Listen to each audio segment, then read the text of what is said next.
안녕하세요. 반갑습니다. 유수아입니다. 예. 오늘은 미제 사건에 대해서 알아볼 건데요. 오늘의 첫 번째 사건부터 알아보도록 하죠. 불타 죽은 의문의 여자, 이스달렌의 여인 사건이라고 합니다. 어떤 내용인지는 지금부터 같이 알아보도록 하겠습니다. 네, 지금 여러분들께서 보고 계시는 이 문서는 이스달렌의 여인이라고 하는 나무위키의 문서입니다. 1970년 11월 29일 노르웨이 베르겐 근교에 위치한 이스달렌이라고 하는 골짜기에서 신원 미상의 여성이 불에 타서 죽은 채로 발견된 사건입니다. 사망자의 소지품에서는 신원을 알만한 단서가 나오지는 않았습니다. 다만 나중에 8개국에서 서로 다른 이름으로 발행된 여권이 발견되었습니다만 경악스럽게도 그 모든 것이 위조 여권이었습니다. 사건이 일어난 지 54년이 지난 현재까지도 범인은커녕 피해자의 신원조차도 밝혀내지 못한 사건입니다. 이거 뭐야? 그러니까 이제 이스달렌이라고 하는 골짜기에서 신원을 알 수 없는 어떤 여자가 불에 타서 죽은 사체로 발견이 됐는데 소지품 같은 걸 다 볼 거 아닙니까? 근데 그 이제 여권 같은 게 한 8개가 있었는데 전부 다 위조 여권이었다는 거죠. 야, 어떻게 그럴 수가 있지? 되게 이상한 사람인 것 같다. 그죠? 좀 더 자세하게 알아보겠습니다. 사건의 발단은요, 1970년 11월 29일 베르겐 근교에 위치한 울리켄 산의 북쪽에 작은 언덕을 하이킹하던 한 남자와 두 딸이 시신 한 구를 발견하면서 시작되게 되었습니다. 발견 장소는 사람들이 흔히 이스달렌 계곡이라고 부르는 곳이었고요. 발견자들은 이른바 죽음의 골짜기라고 불리는 곳에서 바위들 사이에 숨겨진 채 일부가 불에 탄 나체의 여성 시신 한 구를 발견하게 되었습니다. 근데 아마도 원래부터도 뭔가 사망사고나 사건사고가 많이 발생하는 곳이었기 때문에 그곳의 별명이 죽음의 골짜기라는 그런 이명이 있던 곳이었던 거겠죠. 시신의 주변에는 분홍색의 페노바비탈 수면제 한 다스와 도시락, 산크트 할바르 술병, 휘발유 냄새가 나는 플라스틱병 2개, 모노그램이 지워진 은색 숟가락이 있었습니다. 시신을 발견한 남자는 딸들과 함께 곧바로 시내로 돌아가서 노르웨이 경찰에 신고를 하게 되었습니다. 신고를 받은 경찰은 법의학자와 경찰견을 이끌고 시신이 발견된 이스달렌의 골짜기로 향했고요. 현장을 조사한 후 불타버린 여권 하나를 추가로 발견하게 되었습니다. 시신을 부검한 결과 여성의 사인은 일산화탄소 중독으로 밝혀지게 되었습니다. 그런데 특이한 것은 시신의 위장 속에서 무려 50알이나 되는 수면제가 발견되었다는 것입니다. 목에는 타격에 의한 타박상이 있었고요. 지문은 갈라져 있는 상태였습니다. 치아의 상태를 봤을 때 남미에서 치과 진료를 받은 적은 있었지만 어느 나라 출신인지 알려주는 정보가 되지는 못했습니다. 시신이 발견된 이스달렌 골짜기는 풍경이 웅장하고 베르겐에서도 몇 킬로미터밖에 떨어지지 않았지만 인적은 매우 뜸한 곳이었습니다. 라는 겁니다.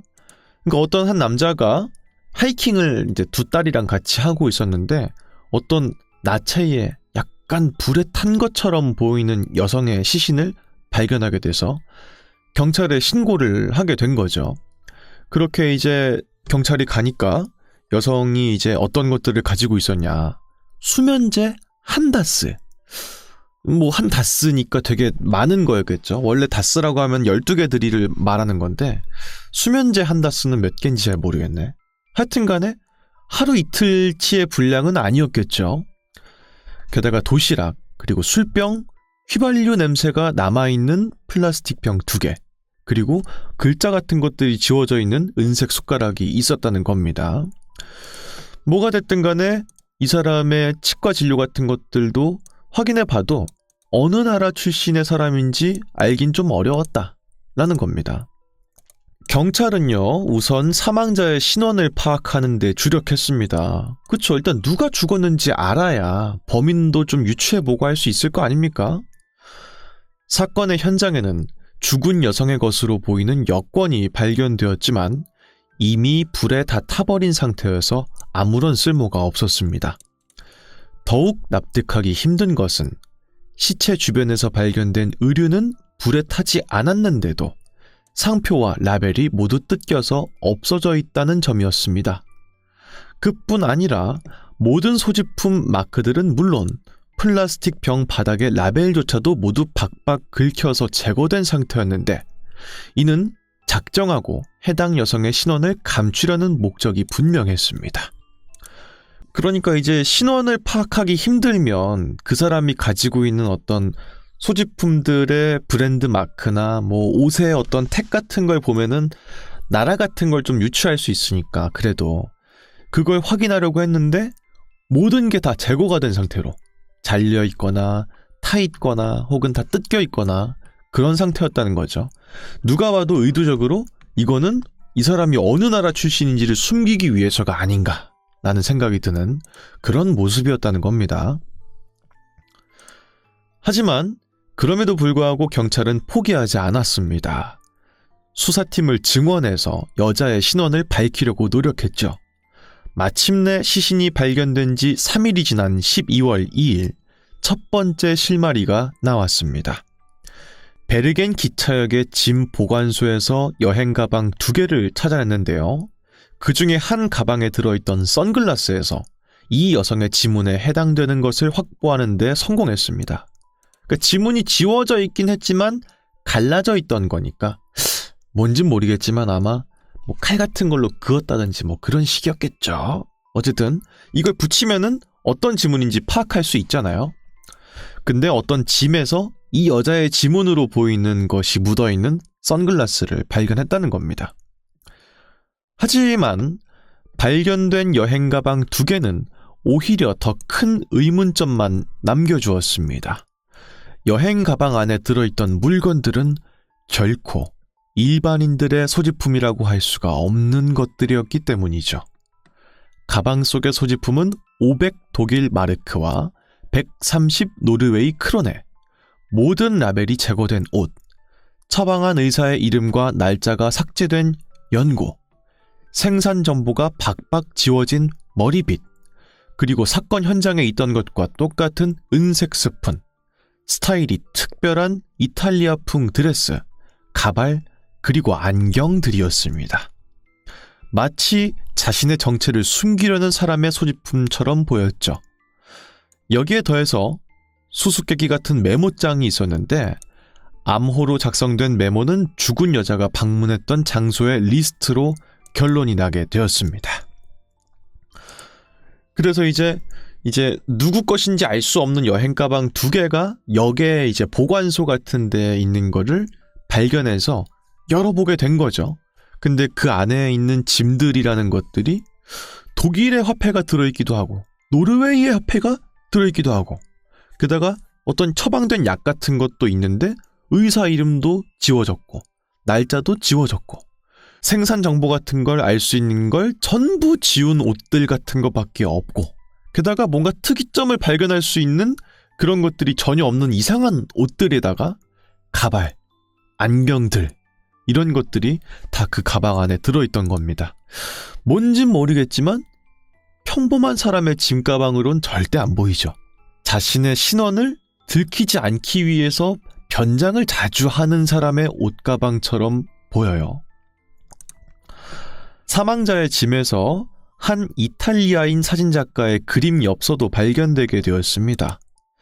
경찰이 그 이탈리아인 사진작가를 찾아가서 죽은 여성에 대해서 물었는데요. 그는 죽은 여성을 노르웨이 로엔에 위치한 알렉산드라 호텔에서 만났고 함께 저녁 식사를 한 적이 있다고 진술했습니다. 그리고 그 여자는 자신이 남아프리카 공화국 요하네스버그 북쪽에 위치한 작은 마을 출신이며 6개월 전에 노르웨이의 아름다운 풍경에 반해서 왔다고 말했다고 합니다. 이 사람의 가방에 이제 어떤 사진 같은 게 있는데 사진 작가를 추적해 보니까 이제 이탈리아인 사진 작가였다는 거죠. 근데 얘기를 하고 밥을 먹은 적이 있다라고 해가지고 그래요? 그럼 이 여자가 자기를 누구라고 설명하던가요? 라고 했더니 자기는 남아공의 북쪽에 위치한 작은 마을에서 왔다. 이런 식으로 말했다는 거죠. 근데 지금까지 뭔가 행적이나 이런 걸 봤을 때 그것도 지어낸 이야기의 확률이 높아 보입니다. 목격자들의 증언에 따르면 이스달렌의 계곡에서 발견된 변사자는 가발을 착용한 상태였고요. 프랑스어, 독일어, 네덜란드어 그리고 영어를 구사했다고 합니다. 베르겐 시내의 호텔 몇 곳에서 머무른 적이 있고요. 체크인을 한 다음에 여러 차례 방을 바꾸었다고 합니다. 호텔 직원에게는 여행 중인 세일즈 우먼이라고 했습니다. 그리고 어디에 가서는 또 앤티크 가구 수집가라고도 말했고요. 사망자가 오트밀과 우유를 자주 주문했던 기억도 있다고 합니다. 한 증인은 우연히 죽은 여성이 베르겐 호텔에서 한 남성과 대화하는 모습을 봤는데 그의 증언에 따르면 죽은 여성이 독일어로 나는 곧 돌아온다 라고 말했다고 합니다. 이걸 딱 봤을 때 야, 진짜 이상하다. 그쵸?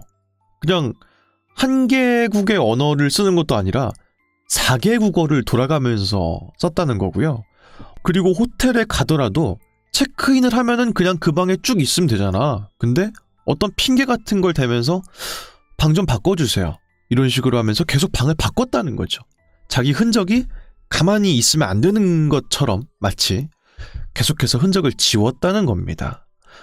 어디에 가서는 자기의 직업이 세일즈 우먼이라고 했다가 또 어디에 가서는 또 앤티크 가구를 수집하는 사람이라고도 말했다는 거고요. 사망자가 오트밀과 우유를 자주 주문했다라고 하는 기억도 있다고 하는데 보통 이제 우유를 서양권 분들은 못 드시는 분들이 대체유로 오트밀을 드시는 경우가 많습니다. 그러니까 사실은 특정할 수 있잖아. 오트밀만 시키면 그 사람은 유당불내증이 있는지 우유 말고 대체 우유를 시키더라. 이런 식으로 특정할 수 있는데 이 사람은 그것마저도 추적을 피하기 위해서 오트밀도 먹을 수 있고 우유도 먹을 수 있는데 그냥 왔다 갔다 하면서 했다는 거예요. 그러니까 진짜 자기 흔적을 하나도 남길 생각이 없는 사람처럼 보이죠. 이스달렌 계곡에서 발견된 이 여성의 마지막 행적은 호르다 헤이멘 호텔로 드러났습니다. 사망자는 11월 19일부터 23일까지 이 호텔에 있는 407호실에 머물렀고요. 호텔 직원은 죽은 여성이 키가 164cm에 외모는 준수한 편이었고 눈은 작았으며 나이는 30대에서 40대로 보였다고 진술했습니다. 호텔 투숙객은 경찰에게 죽은 여성이 사우스 스테이트라고 하는 담배를 피웠다고 진술했습니다. 죽은 여성은 11월 23일에 체크아웃을 했는데요. 현금으로 계산하고 택시를 요청했다고 합니다. 그런데 사망자가 호텔에서 체크아웃을 한 11월 23일부터 시신이 발견된 11월 29일까지 6일 동안의 행적은 전혀 알 길이 없습니다. 어쩌면은 뭔가 노숙을 했을 수도 있겠다 이런 생각이 들어요. 자기의 그런 위치나 이런 거를 극도로 밝혀지는 걸 꺼려하는 사람이니까요. 그리고 사망자가 죽기 전에 머물렀던 호텔들을 돌면서 얻어낸 사실은 최소 다른 여권 8개를 들고 체크인했다는 것입니다. 이 사실 역시 사망자의 정체에 대해서 의문점을 더하는 점이 되게 되었습니다. 경찰은 신원을 파악하기 위해서 인터폴, 국제경찰이죠.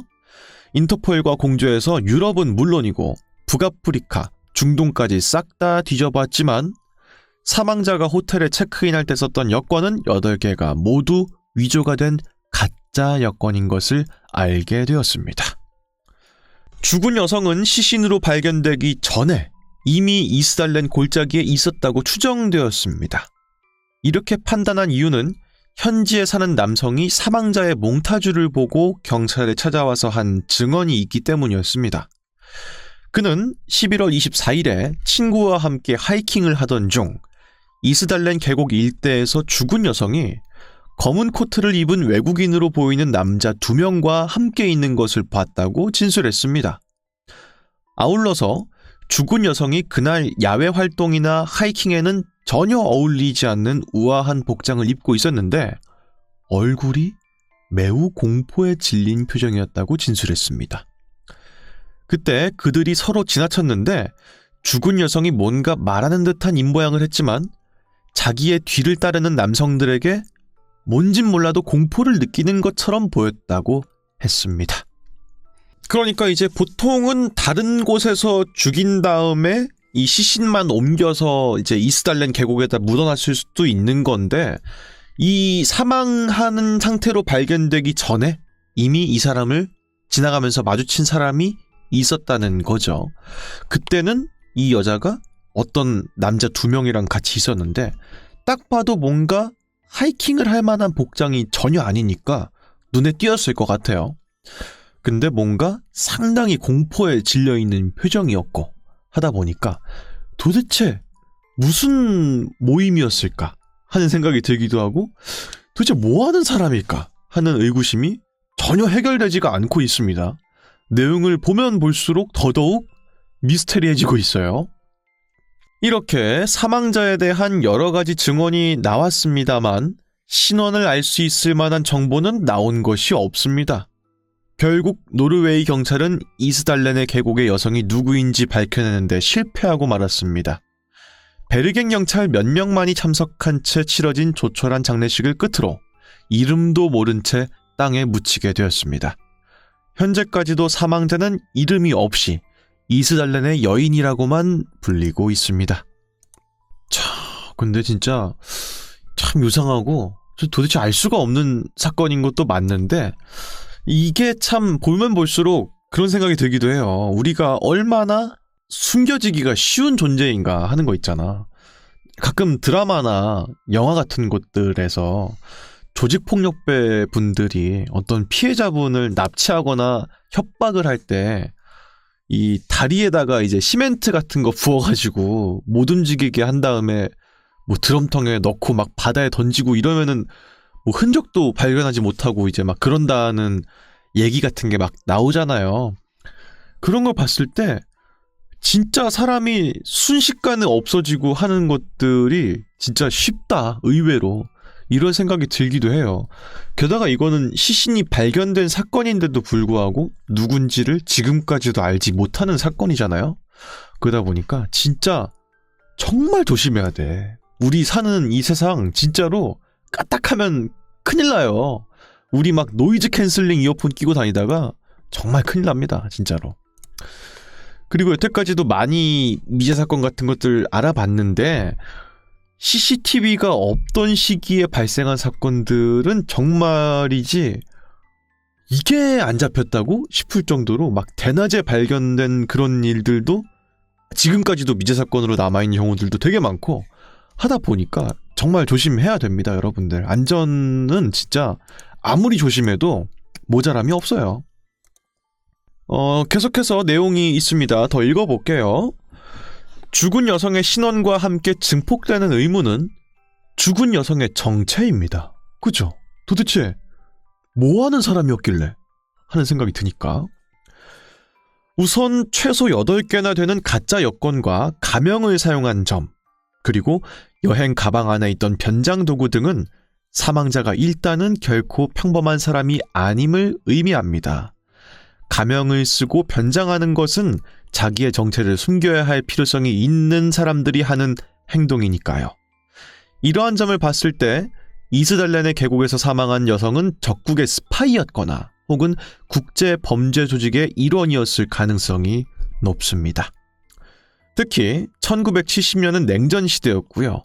노르웨이는 엄연하게 북대서양 조약기구에 가입한 제1세계에 속하는 나라입니다.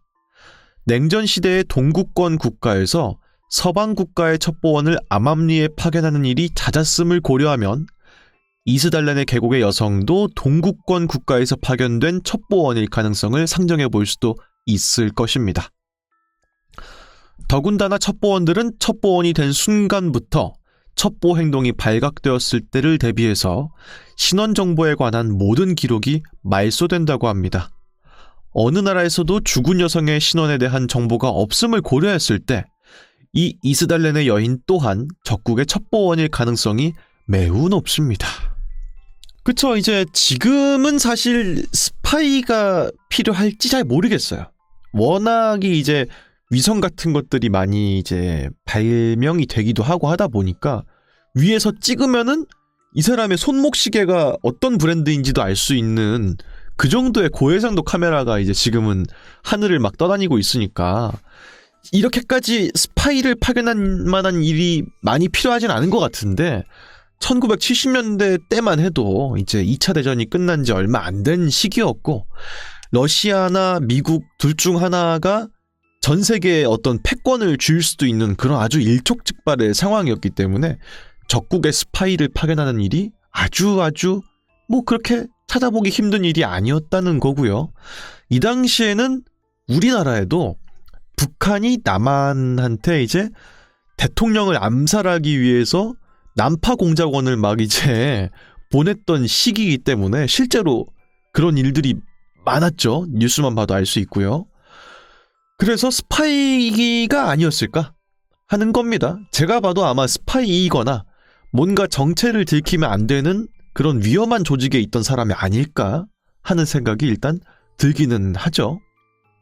만약에 이스달렌의 여인이 적국의 첩보원이라면 사용 언어와 소지품 중에서 독일 마르크가 있던 것으로 미루어 봤을 때 출신지는 동독일 가능성이 상당히 높다는 것이 그간의 중론이었습니다만 필적 감정 결과에 따르면 프랑스인일 확률이 높다고 합니다. 스파이들은 의심받을 위험이 큰 타국에서 임무를 수행할 때에는 현지에서 협력자를 구하는 일이 많기 때문에 이 여성도 협력자였을 수 있다라고 합니다. 또 한 가지의 의문점은 이 여성이 자살을 했는지 혹은 타살을 당했는지에 대한 여부입니다. 당시 수사당국에서는 이 여성이 자살했다고 잠정 결론을 내렸는데 위장 속에서 발견된 수면제 50알이 그 근거였습니다. 왜냐하면 아무래도 스스로가 목숨을 끊기 위해서 수면제를 50알이나 복용한 게 아니었을까? 그렇기 때문에 자살이 아니었을까? 이런 식으로 중론이 내려진 상태였습니다. 물론 이 수면제는 녹지 않은 상태로 발견됐기 때문에 직접적인 사망의 원인은 아니었습니다만 본인의 의지가 있지 않고서는 그 많은 수면제를 삼켰음을 설명할 방법이 없다는 게 자살설의 주된 근거입니다. 하지만 타살설도 만만치 않습니다. 11월 24일에 죽은 여성을 봤다는 남자의 증언이 만약에 사실이라면 스파이 혹은 범죄 조직의 일원으로 추정되는 이스달렌의 계곡의 여인이 어떤 임무에 실패했기 때문에 그 대가로 죽음을 강요받았을 가능성도 있습니다.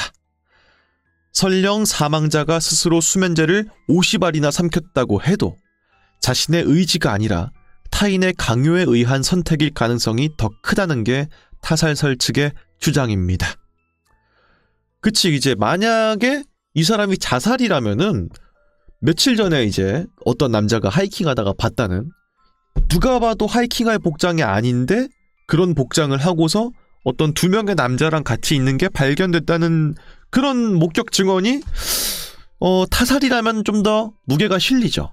그렇기 때문에 만약에 위장에서 50알의 수면제가 있었기 때문에 자살한 게 아니었을까라는 그 말도 앞에서 총을 들이밀고 있었으면은 50알을 스스로 먹게끔 하는 건 어렵지 않았을지도 모르겠다 하는 생각이 들기도 해요. 다음으로 마지막 현재 상황이 있습니다. 노르웨이의 경찰은 현재도 이스달렌의 여인이 누구인지를 추적하고 있습니다. 개선된 몽타주를 공개하고 2016년에는 시신의 앞니에서 DNA를 추출한 걸 토대로 피해자의 신원을 추적하기 시작했다고 했습니다만 신원을 밝혀낸다고 해도 이 사건이 해결될 가능성은 극히 희박합니다.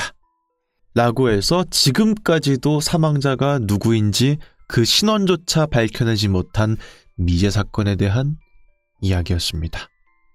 글쎄, 참 어떤 일인지는 모르겠지만은 뭐 앞서 상기된 대로 뭐 국가 어떤 간첩 같은 게 아니었을까 하는 생각은 들긴 하는데요. 자살이었다면은 저는 좀 무서운 게 뭐냐면은 항상 그런 생각을 해요. 뭔가 정치계나 뭐 이런 쪽에서도 항상 자살 당했다 뭐 이런 말들이 있지 않습니까? 그런 거를 볼 때마다 느끼는 게 도대체 어떻게 협박을 하면 그 사람이 자살을 할까? 라는 게 저는 너무 무서워요. 그렇지 않아? 다른 것보다도 사실은 이제 생명체가 그 객체로서 가장 기본이 되고 중요시하는 본능 중에 하나는 수면욕, 성욕, 뭐 식욕 다 제치고 일단 생존에 대한 욕구잖아. 일단은 내가 살고자 하는 욕망은 베이스로 깔려있는 욕망인 건데 도대체 뭘로 협박을 해야 그거를 흔들리게 만들 수 있는지가 난 너무 궁금하고 너무 무서워. 이것도 아마 비슷한 류의 그런 게 있었기 때문에 스스로 목숨을 끊은 건지 자살한 것처럼 보이는 타살인지는 모르겠지만 지금까지도 신원을 밝혀내지 못한 아주 미스터리한 사건이다 라는 겁니다. 그리고 이어서 다음 이야기도 있습니다. 알 수 없는 교신만 남긴 채 실종된 조종사 프레데릭 발렌티크 실종 사건인데요. 지금부터 한번 어떤 사건이었는지 알아보도록 하겠습니다. 네, 여러분들께서 보고 계시는 이 문서는 프레데릭 발렌티크 실종 사건에 대한 나무위키 문서입니다. 어떤 사건인지 지금부터 알아보도록 하죠. 우선은 항공사고입니다. 1978년 10월 21일경에 발생했고요. 호주 쪽인 것 같죠? 호주랑 이제 태즈메니아 이쪽 사이에 있는 여기에서 이제 일어난 일입니다. 승무원은 1명이었고요. 탑승객 1명, 전원 사망입니다. 미뤄봤을 때 그냥 혼자 조종하던 비행기에서 그냥 사라지면서 끝난 사건인 것 같죠. 프레데릭 발렌티크 미스터리라고도 불립니다. 1978년 10월 21일 호주 남부에서 훈련 비행 중이던 20세의 젊은 파일럿 프레데릭 발렌티크가 이상한 무전을 남기고 영영 실종된 사건입니다. 먼저 그는 20세의 젊고 패기 있는 파일럿이었습니다. 영연방항공훈련단 소속이었고요.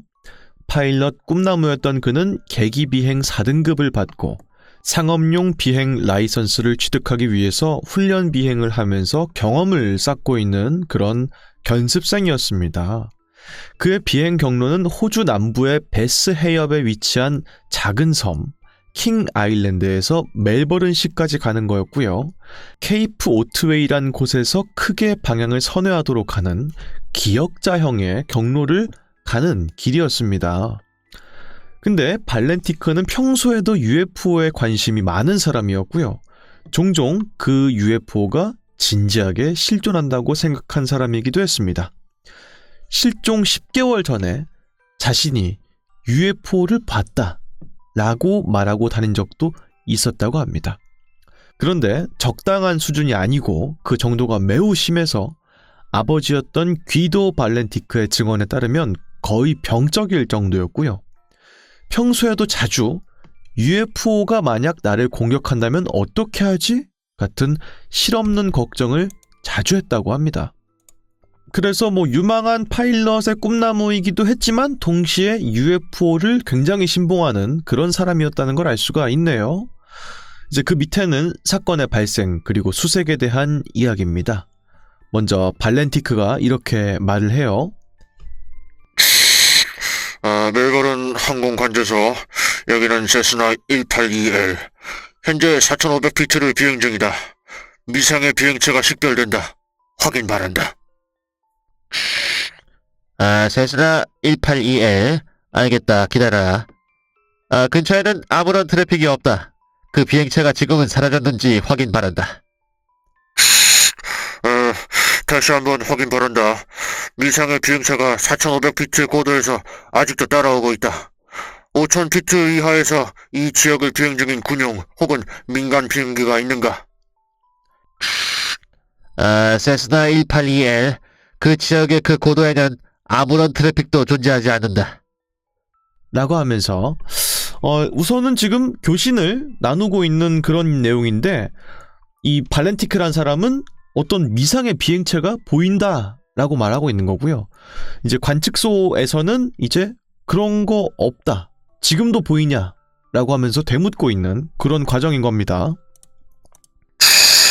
멜걸은 여기는 세스나 182L. 그것이 여전히 보이고 있다. 모양은 특정할 수 없지만 정말 크다. 방금 그게 1,000피트 정도 머리 위에서 빠른 속도로 지나가고 있다. 좋다, 세스나 182L. 그 항공기에 대해서 좀 더 자세하게 식별해달라. 이건 항공기가 아니다. 이건 라고 하면서 2분 동안 무선이 두절되었다고 합니다. 그리고 2분 뒤에 멜걸은 지금 동쪽에서 그것이 다시 접근하고 있다. 그것이 마치 나를 가지고 노는 것 같다. 마치 같이 게임이라도 하자는 것 같은 느낌이. 속도는 내가 도저히 추정할 수 없을 정도로 빠르다. 외형은 길쭉하고 그 이상은 모르겠다. 지금 내게로 다가오고 있다. 내 비행기의 주위를 마치 개들을 돌듯이 빙글빙글 날고 있다. 외부에 장착된 4개의 밝은 초록빛 불빛들로 빛나고 있다. 일종의 착륙등처럼 보인다. 멜걸은 지금 엔진에 문제가 생겼다. 엔진이 러프 아이더의 상태다. 지금 엔진은 23, 24로 설정. 하면서 통신이 두절되었다고 합니다. 정확히 어떤 내용인지는 이제 무전 교신 용어니까 저도 잘 모르겠지만, 뭔가가 고개 비행을 막 하면서 추정할 수 없는 빠른 속도로 왔다 갔다를 하고 있는 것처럼 보이는 그런 상태인 겁니다. 러프 아이들이 뭔진 모르겠지만 그런 상태 이상 상태에 빠져서 엔진을 이제 변환하려고 했는데, 그 상태로 마지막 교신이 된 채 지금까지도 행방이 묘연해진 그런 사건이다 라는 겁니다. 발렌티크의 마지막 목소리는 날카롭게 깨진 듯한 시끄러운 소음에 묻혀버리고 말았고요. 그나마 그 소음조차도 곧 완전하게 무전상에서 끊어지고 말았고, 그것을 마지막으로 발렌티크와 그의 비행기는 이 세상에서 영영 자취를 감추게 되었습니다. 일이 이렇게 되자 수색팀이 구성돼서 대대적인 수색작전에 들어가게 되었습니다.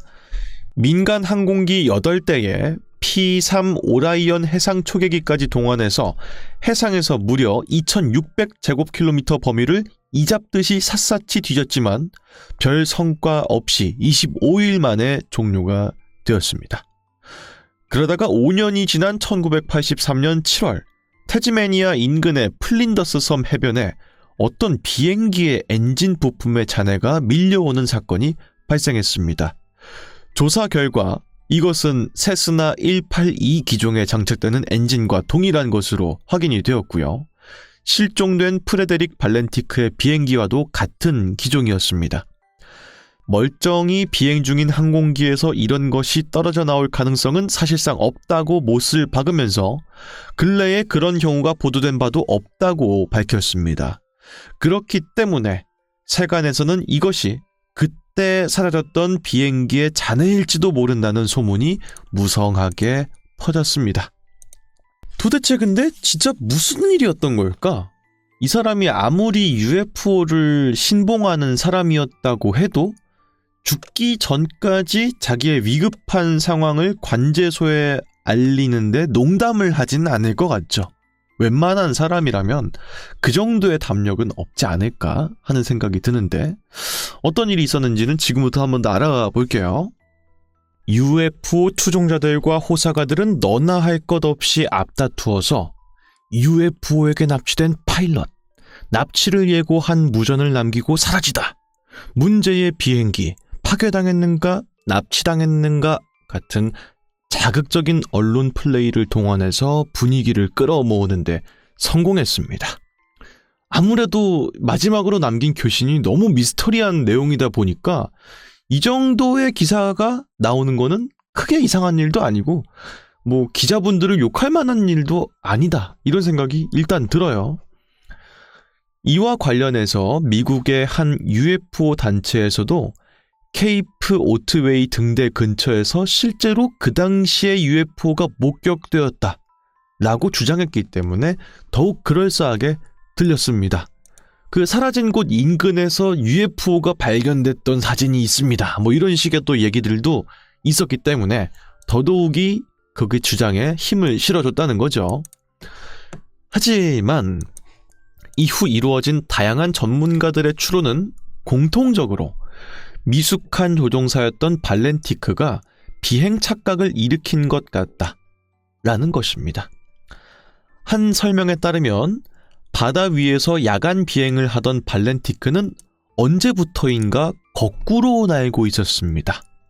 즉, 발렌티크가 생각한 바다는 사실 하늘이었고 하늘이라고 생각한 것은 사실 바다였던 것입니다. 발렌티크는 케이프 오트웨이 등대 불빛이 구름에 비친 것과 바다에 비친 자신의 비행기의 불빛을 마치 UFO의 불빛이라고 오해했을 수 있습니다. 혼란의 와중에 발렌티크의 비행기는 점점 고도가 낮아졌고요. 마침내 어느 순간 수면에 충돌하는 CFIT를 일으켰다는 것입니다. 이제 워낙이 강한 중력을 버티면서 비행을 하는 거다 보니까 정방향으로 가는지 역방향으로 가는지를 조종사가 쉽게 캐치하기가 어려웠을 수 있다는 거죠. 게다가 더더군다나 야간 비행이었다면 이게 수면과 하늘을 헷갈렸을 수 있다. 사실은 이게 말이 되나 싶지만은 우리가 보통 롤러코스터를 타거나 해도 거꾸로 가는 그런 경우들이 생기잖아요, 롤러코스터를 타다 보면은. 근데 이제 익숙해지면은 이게 사실 정방향이든 역방향이든 큰 상관이 없잖아. 워낙 계속해서 강한 중력을 맞이하니까. 더더군다나 그것보다 훨씬 강한 중력을 버텨야 되는 게 전투기 조종일 것이고, 게다가 밤이라면 하늘과 땅을 분간하기가 어려울 수가 더더욱이 있겠죠. 게다가 그런 경험이 많지 않은 수습 비행사였다면은 더더욱이 혼란스러웠을 수 있고, 게다가 평상시에 UFO에 상당히 심취했던 사람이기 때문에 이거 뭔가 알 수 없는 비행기가 날 따라오고 있다, 이런 식의 생각을 했을 수 있다. 충분히. 사실은 그게 자신의 비행기가 나오는 불빛이 바다에 비춰서 나오는 불빛이었다고 해도 당황했다면 충분히 그럴 수 있고, 평상시 또 워낙 그런 것들을 많이 봤을 테니까 그 정도의 믿음이나 혼란, 혼시 같은 것들을 겪었을 확률이 높아 보이기도 합니다. 2013년에 진행된 다른 조사에서는요, 발렌티크가 그레이브야드 스파이럴이라고 하는 위험천만한 상황에 빠져 있었다는 설명이 나왔습니다. 위키미디어 자료에서 보듯이 이 현상에 걸린 비행기는 옆으로 비행기가 크게 돌면서 고도를 잃는 상황에 처하는 그런 현상입니다. 그러다 보니까 조종사의 입장에서는 하늘과 땅이 계속 빙글빙글 도는 것처럼 보이니까 뭔가 착각이나 이런 것들을 했을 확률이 더더욱 높다. 엔진이 문제를 일으키면서 추락해버린 게 아닌가 하는 그런 의견도 있다고 합니다. 하지만 현재까지도 발렌티크와 그의 비행기는 끝끝내 나타나지 않았습니다. 그의 죽음에 대한 가능성은 높은 추론은 존재하지만 광막한 호주 남해 바다 위에서 정확히 어떤 운명을 맞았는지는 증거의 부재로 지금까지도 의문으로 남은 그런 사건이라고 할 수가 있겠습니다. 라는 거네요. 근데 이제 또 워낙이 사실은 이제 자기가 믿고 싶은 거를 더 믿으려고 하는 그런 확증 편향이 사람이라면 누구나 있기 때문에 내가 평상시에 봐왔던 그런 게 날 따라오고 있다, 이런 식의 증언을 했을 수도 있을 것 같아요. 사실은 별게 아니었지만 하여튼간에 지금까지도 증거라고 남아있는 건 없고 당시의 정황상의 어떤 그런 것들을 토대로 그냥 추측만 하는 거니까 진짜 UFO를 발견해서 이런 변을 당한 사건일 수도 있죠. 혹은 지금도 납치돼서 UFO에 탄 상태로 어딘가 우주를 떠돌고 있을지도 모를 일입니다. 굉장히 사실은 허무맹랑한 소리처럼 들릴 수도 있겠지만 미국 국회에서 UFO 관련되어 있는 그런 청문회를 열고 있던 게 지금 일어나고 있는 일이에요. 옛날이면은 UFO가 웬 말이냐, 유수아 당신 그렇게 안 봤는데 그런 사람이었어?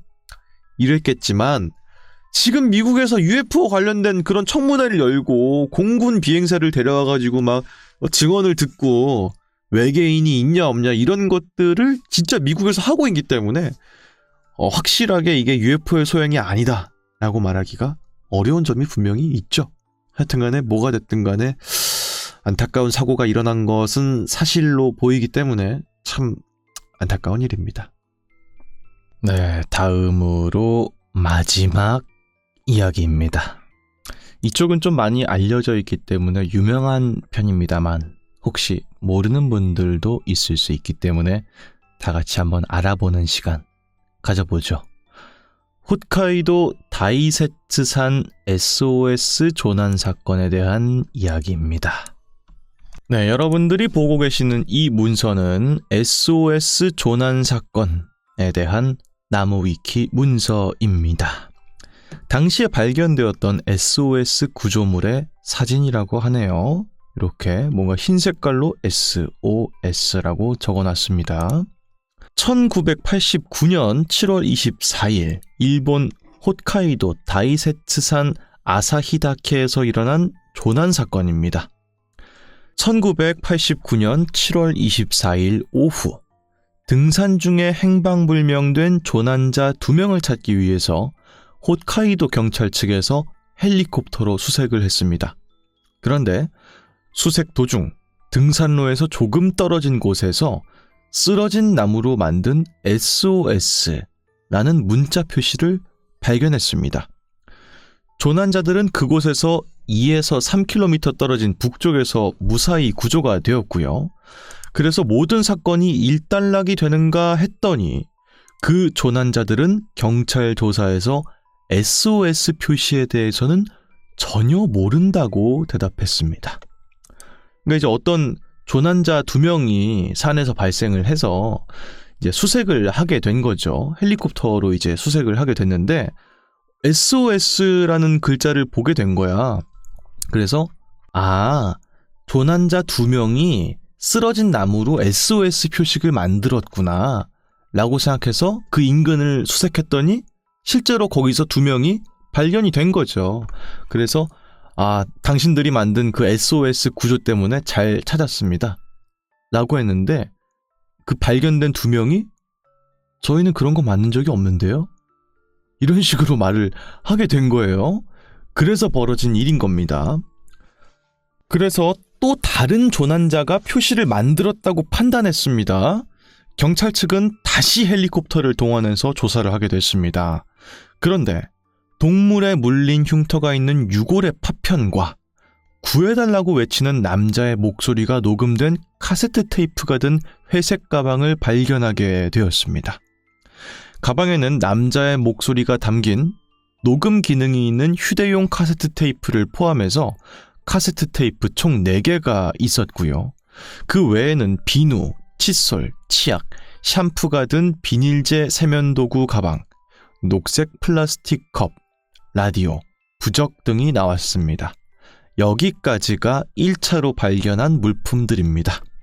그러니까 정리를 좀 하자면은 방금 구출한 2명이 아니요, 저희가 만든 SOS 표시가 아닌데요?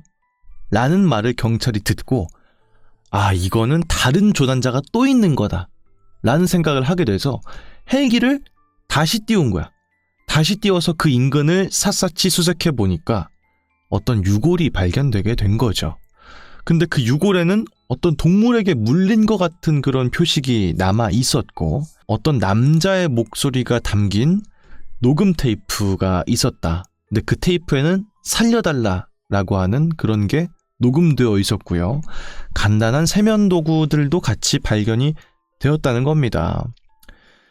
이 유골을 감식한 아사히카와 의과대학과 경찰은 입산 명부와 실종자 목록 그리고 유류품을 미루어 봤을 때 유골은 그로부터 5년 전인 1984년 7월에 조난당한 아이치현에 거주하던 25살 남성 회사원 A씨로 추정을 했습니다. 그런데 정작 유골의 DNA를 분석한 결과 사망한 시기는 당시로부터 약 5년 전이 맞기는 했지만 25세에서 35세 남짓의 키 160cm, O형 혈액형인 여성인 것으로 파악이 되었습니다. 그러니까 갈수록 사건이 점점 오리무중으로 빠지고 있죠. 이제 여태까지 이제 입산했던 사람들의 명부 같은 게 있을 거 아니에요. 이제 산에 들어갈 때 뭐 주민증 같은 걸 확인해서 이름 적으세요 뭐 이런 식이었을 테니까. 그리고 유류품 같은 것들도 확인했을 때 5년 전에 사라졌던 어떤 한 회사원 남자인 것으로 파악이 된다 라고 생각을 했는데 유골을 실제로 감식해 보니까 5년 전에 발생된 유골인 건 맞지만 남자가 아니라 여자의 뼈였다는 겁니다. 추가적인 수색 결과 1984년 7월에 조난당한 그 남자 회사원 A씨에게는 연인이 있었고요. 그 여성도 같은 날에 산에 올랐다가 행방불명되었음이 나중에 밝혀지게 되었습니다. 그리고 DNA 검사 결과 연인의 DNA와 유골의 DNA가 일치해서 신원이 확인되었습니다. 그렇기 때문에 결과적으로 5년 전에도 남자와 여자 2명이 그 산에서 조난을 당했던 것으로 보인다는 겁니다. 그래서 경찰은 회사원 커플이 등산 중에 조난을 당했고 구조를 요청하기 위해서 SOS 문자를 만들고 헬리콥터를 향해 소리를 지르는 등 노력을 했지만 끝내 구조되지 못하고 사망한 것으로 잠정적인 결론을 내리게 되었습니다. 그런데 우여곡절 끝에 해결된 것 같은 이 사건은 그 남성 A의 가족들에게 유품을 전달하던 시점에 다시 미궁에 빠지게 됩니다. 유품을 받은 가족들은 2차로 발견된 유류품인 면허증과 시계는 사망한 사람의 것이 맞지만 1차로 발견된 가방은 아니라고 주장한 것이었습니다. 더군다나 카세트 테이프에 녹음된 목소리가 사망자 A씨의 목소리와 다르다고 진술했습니다. 설상가상으로 DNA 조사 결과 1차 유류품의 DNA와 2차 유류품의 DNA는 서로 불일치했습니다. 그렇기 때문에 구조 문자를 만들고 SOS 구조 신호를 보냈던 남성은 1984년에 조난당했던 회사원 커플이 아니라 제3의 인물 C라는 뜻입니다. 그러니까 처음에 정리할게요. 최근에 발생한 조난 사건 2명이 발견된 사건이 있었는데 그 사람들이 SOS를 만들었구나라고 생각했어, 경찰은. 근데 아니었죠. 유골을 감식해 보니까 그로부터 5년 전에 회사원 남녀 커플이 그 산을 등반하다가 조난당해서 사망한 것으로 발견된 유골이 추가적으로 발견이 된 겁니다. 그래서 거기서 짐 같은 게 나왔으니까 유족들한테 돌려줘야 될 거 아니에요. 그래서 정말 안타깝게 됐습니다. 이게 이제 사망하신 분의 짐입니다. 라고 해서 돌려드렸는데 이거는 저희 게 아닌데요? 라고 된 거야. 그래서 또 다른 C라고 하는 사람이 사망한 것으로 추정이 된다는 거죠. 경찰은 문제의 제3의 인물의 정체를 밝히기 위해서 다시 유류품 조사에 매달리는 수밖에 없었습니다. 그런데 그러던 도중 문제의 문자 표시 근처에서 또 다른 가방이 발견되었습니다. 가방에는 부적과 만화책, 카메라 삼각대, 그리고 1983년에 만들어진 휴지 봉투, 보험회사 주소가 적힌 서류 봉투가 나왔습니다. DNA 조사 결과 새로운 가방에서 검출된 DNA는 처음 발견된 가방의 DNA와 일치했습니다. 경찰은 제3의 인물 C와 회사원 커플 A, B 사이의 치정관계로 얽힌 사건으로 추측을 하기도 했습니다. 하지만 제3의 인물의 유류품의 날짜는 회사원 커플이 조난당한 시점보다 1년이 앞서 있습니다. 그렇기 때문에 사실은 그 조난당했던 회사원 커플 A, B랑 C라는 사람이 같이 뭔가 얽혀있는 사이였는데 일어난 일이 아니었을까라고 추정했지만 C라는 사람이 가장 먼저 조난당한 사건이라는 겁니다. 그렇기 때문에 수색 끝에도 제3의 인물의 유골만큼은 끝끝내 발견하지 못했습니다. 여기서 이제 의문점은 SOS 표식은 과연 누가 만든 것인가 라는 것이겠죠. 그 문자는요, 큰 자작나무를 3그루 이상 쌓아 올려서 만든 것입니다. 그리고 문자의 한 폭은 5m 이상이기 때문에 제작하기 위해서는 성인 남성이라도 매우 힘들었을 것으로 추정합니다. 심지어 주변에는 자작나무가 없었습니다. 더욱이 약간 좀 이상한 것은 그래, 뭐 엄청 큰 나무로 사람이 못 만들 건 아니야. 만들 수 있어. 그러니까 참 어렵게 만들었겠다 하는 생각은 일단 들지만 인근에 자작나무가 없는 숲이었다는 거죠. 도대체 그럼 그 나무는 어디서 가져온 건데? 라는 생각이 또 들죠. 그리고 이제 유류품 중에는 카세트 테이프가 있습니다. 그 케이스 중에는 요술공주 민키가 그려진 스티커가 붙은 것도 있었고요. 애니메이션 마크로스의 주제가가 녹음된 테이프도 있었습니다. 그 내용은 다음과 같습니다. SOS 도와주십시오. 벼랑 위에서 움직일 수가 없습니다. SOS 도와주십시오. 장소는 맨 처음 헬기를 봤던 곳입니다.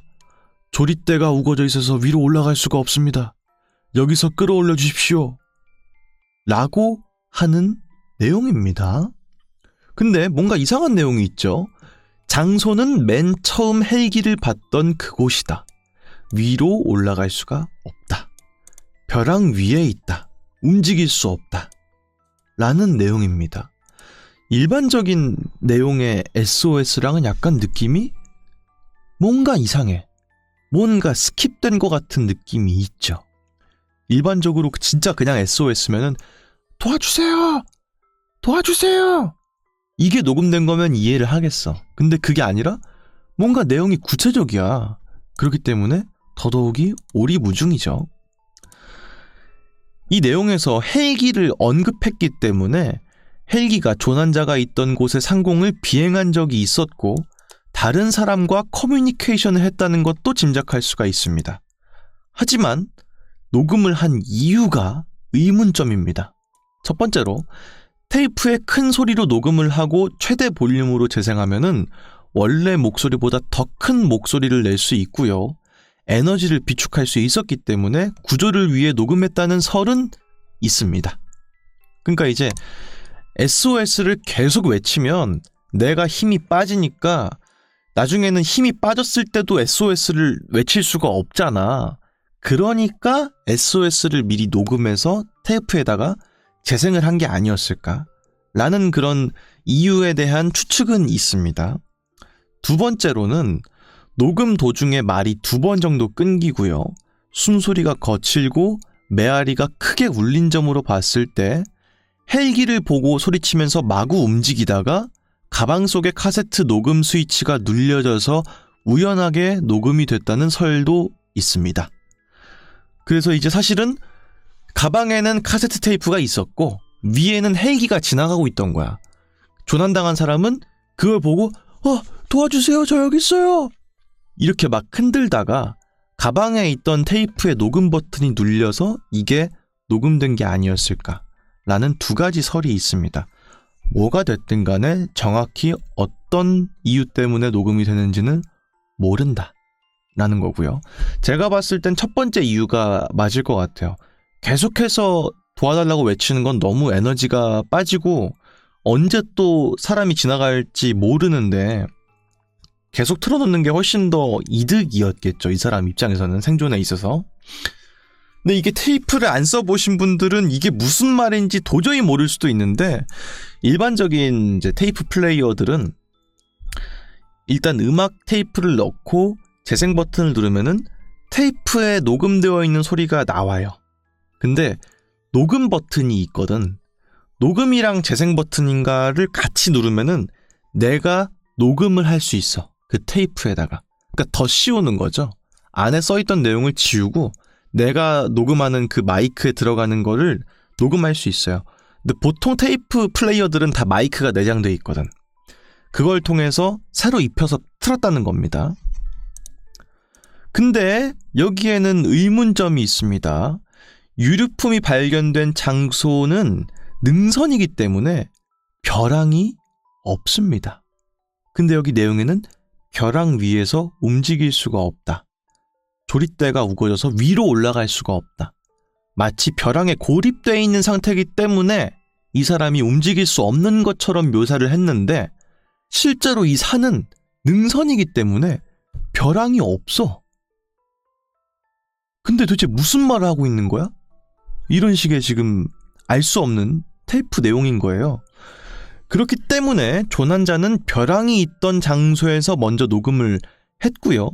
탈출을 위해서 능선을 타고 내려오다가 무슨 이유에서인지 소지품도 그대로 둔 채로 어디론가 사라졌다고 추측할 수가 있습니다.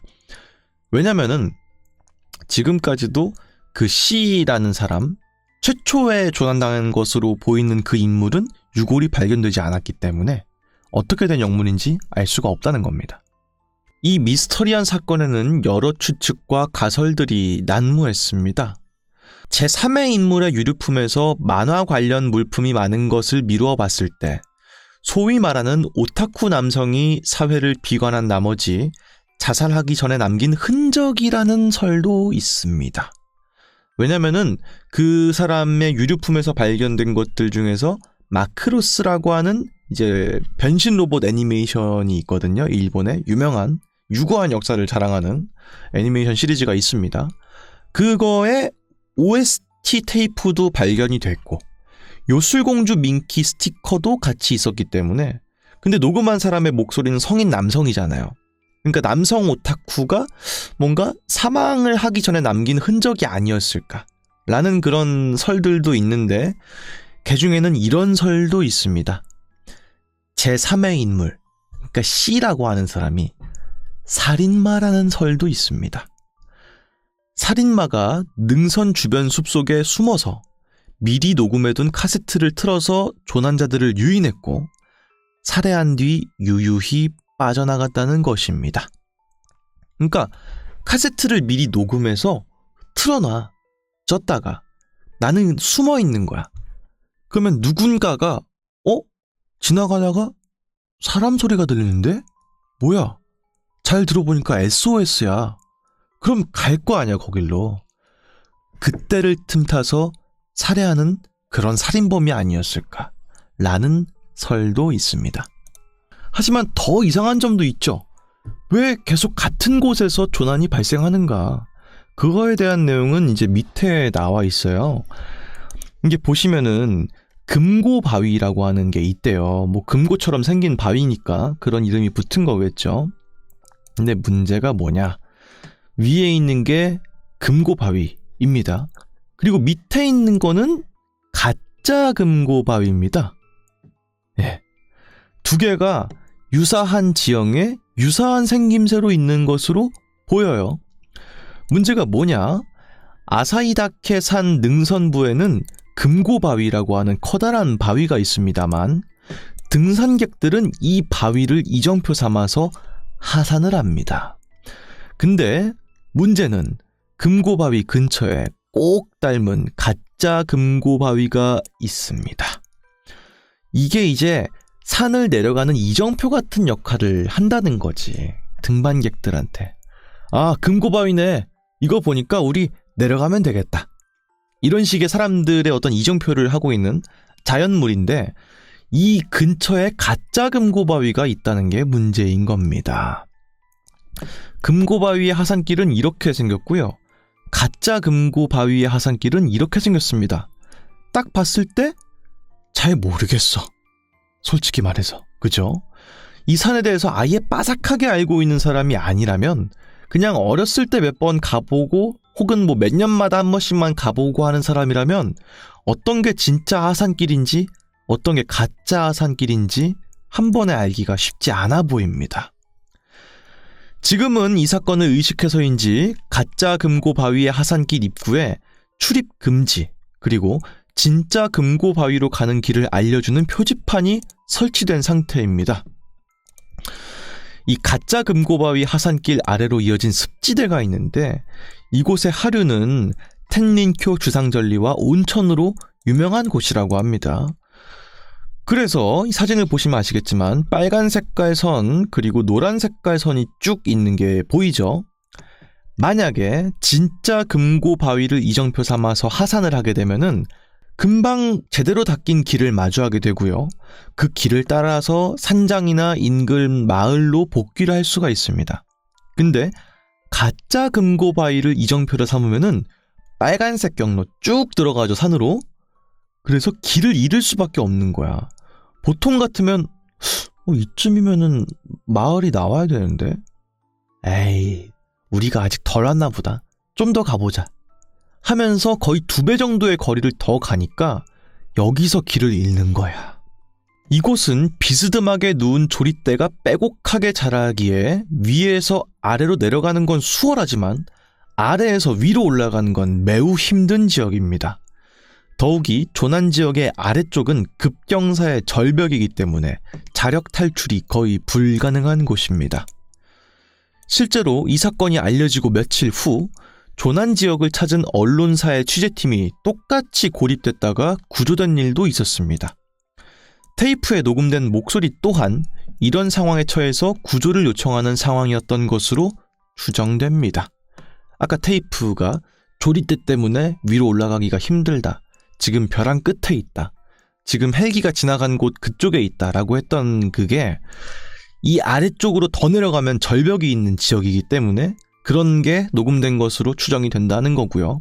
테이프의 녹음은 그렇기 때문에 실종자가 쇠약해져서 구조대가 와도 소리칠 기력이 없을 상황을 대비해서 녹음을 했거나 혹은 구조를 요청하던 와중에 우연히 테이프 레코더의 녹음 버튼이 눌려서 의도치 않게 녹음되었으리라고 추정을 하고 있습니다.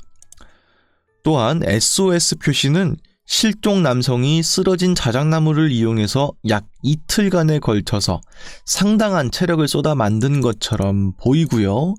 이 SOS 마크는 실종된 남성이 사실 상당한 애니메이션 애호가였는데 철한 아톰이라고 하는 유명한 만화가 있죠. 거기에 달 뒤의 비밀이라고 하는 에피소드가 있는데 나무로 SOS를 그려서 구조 요청을 하는 장면이 있었기 때문에 거기서부터 영감을 받아서 그런 표식을 남긴 게 아니었을까라는 추측을 하고 있습니다. 결론적으로 혼자 험준한 산을 찾았던 젊은 남성이 실수로 조난이 돼서 자력 탈출이 힘든 곳에서 최대한 노력을 했지만 결국 탈진해서 사망한 사건일 가능성이 높습니다만 알 수 없는 SOS 표시 그리고 녹음 이런 부분들이 사람들의 상상력을 자극할 수 있는 미스터리의 요소가 많기 때문에 이런저런 허구적인 이야기가 붙으면서 기괴한 미스터리 사건으로 알려졌습니다만 방금처럼 조목조목 따져봤을 때 그냥 그런 정도의 사건이 있었을 수 있겠구나 라는 식인 사건인 것으로 알 수가 있는 그런 사건이었다. 하지만 뭐가 됐든지 간에 같은 장소에서 연이어서 계속해서 조난사건이 발생하고 알고 봤더니 그게 아니었고 알고 봤더니 그게 아니었고 그런 사건의 연속이기 때문에 상당히 보는 사람으로부터 하여금 의구심과 되게 흥미를 자아내는 그런 뭔가 미스터리한 사건이 아닐 수가 없다. 이런 얘기를 할 수가 있겠네요. 진짜 산 같은 거 이런 거 탈 때 정말 조심해야 되는 게 이 길이라는 게 낮에는 좀 그나마 괜찮게 보이지만은 밤이 되면 내가 지금 동서남북 어디로 가는지를 도저히 알 수가 없고 심지어는 어떤 지형들은 올라갔다 내려가는 게 반복되는 게 산의 구조이기 때문에 내가 지금 정상으로 가고 있는지 내려가고 있는지도 판단을 할 수가 없는 상황이 쉽게 온다고 하더라고요. 그렇기 때문에 산행은 정말 조심해야 되고 특히나 이제 워낙 수풀이 우거져 있고 하면은 해가 또 빨리 지니까 이렇게 발견된 유골도 결국은 동물에게 물린 상처가 있는 것으로 보인다는 거였잖아요. 결국은 마지막엔 동물에게 공격당해서 죽은 거겠죠. 그러다 보니까 정말로 이런 것들은 조심을 꼭 하면서 가야 되고, 이 산 같은 거 올라갈 때요, 아침에 가셔야 돼요. 오후 넘어서 가면 큰일 납니다. 올라가고 내려가는데 시간이 걸리기 때문에 저녁쯤에 내려가는 걸 생각하면은 정말 길 잃을 확률이 매우 높다. 그렇기 때문에 산행은 조심 또 조심, 이런 말씀 드리면서 오늘의 미스터리 사건 알아보는 시간은 여기서 마치도록 하겠습니다.